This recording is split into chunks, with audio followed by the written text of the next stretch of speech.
então para o primeiro vídeo da série sobre Roma Antiga, uma das grandes civilizações, das que mais influenciou as sociedades ocidentais. Então utilizaremos o Coliseu Romano como principal símbolo desta civilização. Primeiramente, vamos trabalhar sobre a localização de Roma. Roma que fica na Europa e que nasce ali às margens do rio Tibre, na Península Itálica. Aquela região que parece uma bota, não ficou muito parecido aqui o meu desenho, mas que parece uma bota ali no mar Mediterrâneo. Há duas explicações sobre a fundação de Roma. A primeira, que é a explicação mitológica, o mito lá de Rômulo e Remo, que acabam dois irmãos sendo criados por uma loba e um deles é que vai fundar a cidade de Roma. E a histórica, que é a utilizada, na verdade, Roma seria uma região que abrigou vários povos. Então, era uma região aberta, uma cidade aberta que foi constituída pela união de vários povos. Entre esses povos formadores, os principais a gente pode elencar os etruscos, e eu vou fazer aqui o símbolo da arquitetura para representar uma de suas grandes influências para o povo romano, que é a questão das estruturas e da arquitetura. Os latinos. A cidade de Roma, na verdade, ela surge a partir de uma fortificação dos latinos, uma fortificação militar.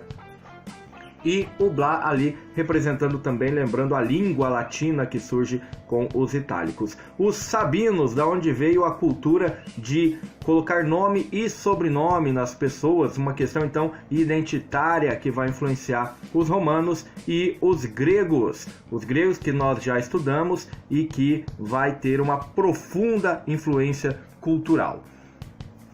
Na sociedade romana, basicamente durante todo o período da Roma Antiga, ele será dividido em 4 grandes grupos. Primeiramente, os patrícios que era a oligarquia, então originários dos fundadores de Roma, eles que possuíam as terras, possuíam direitos políticos e tinham as funções no Estado romano. Então era elite. Seguido pelos clientes, que eram livres, estrangeiros, porém não possuíam terras e não possuíam direitos políticos, geralmente estavam associados aos patrícios. Os plebeus serão muito importantes.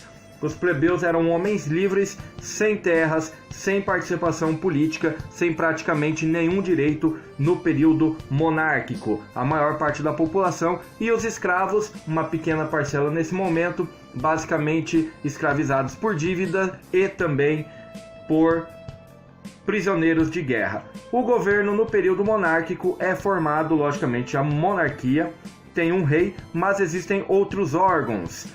Entre eles a Assembleia, que era formado por cidadãos. Então a Assembleia é onde vai ocorrer o debate e vai ser formado por cidadãos. Quem são os cidadãos? Os patrícios. Então é uma pequena parcela da população. Essa Assembleia é responsável pela elaboração das leis e ela também é que vai eleger o rei. Então o rei aqui, ele, apesar de um caráter divinizado, ele é escolhido.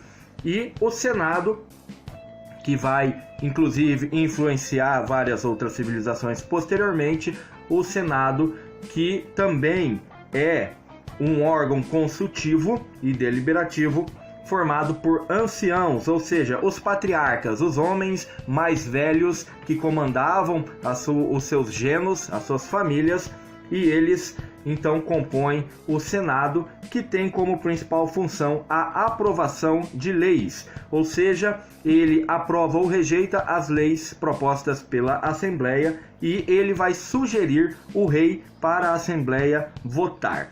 E, por fim, o rei, que é um cargo eletivo, ou seja, é eleito, porém é vitalício para a vida toda, mas não hereditário, ou seja, submetido aos órgãos do Senado e da Assembleia.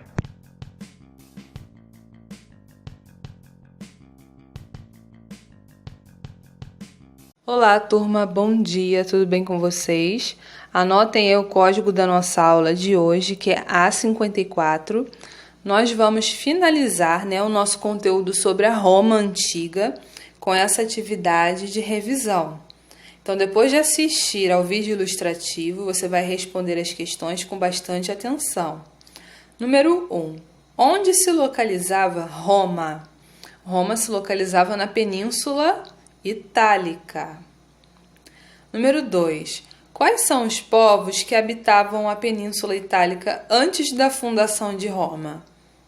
Quero ver vocês responderem essa. Número 3. Comente resumidamente sobre o mito de Rômulo e Remo. Lembram que eram dois irmãos, né, que foram amamentados por um animal, que eu não vou falar o nome, eu quero que vocês se lembrem aí e anotem. Um irmão matou o outro para poder assumir o poder. Qual foi o irmão que matou o outro? Tá bom? Você vai anotar resumidamente.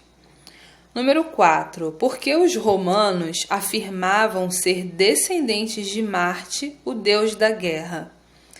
Por que será que eles contavam essa lenda? Quem que eles queriam intimidar? Quem eles queriam engrandecer? Tá? Então, vocês vão anotar aí no número 4.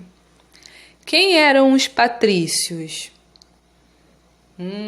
E aí, quem sabe? Lembra que eu já falei com vocês que o termo patricinha, né, de rica, mimada, vem dessa origem aí de patrícios? Então, será que os patrícios eram pessoas assim, pobres, simples, ou eram pessoas muito ricas que ostentavam?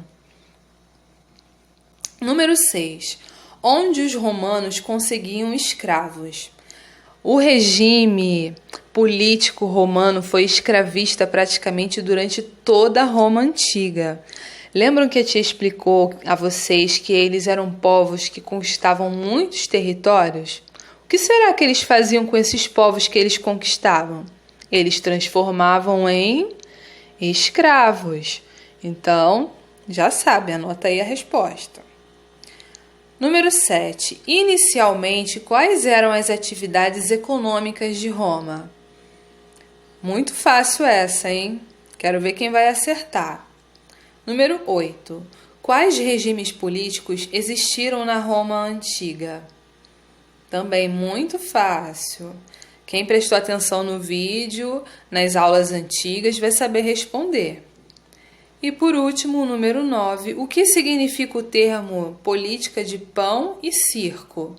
Lembra que tinha um imperador, né, chamado Otávio, que ele queria cativar a população, fazer as pessoas esquecerem dos problemas e distribuía trigo e espetáculos no Coliseu para distrair a população?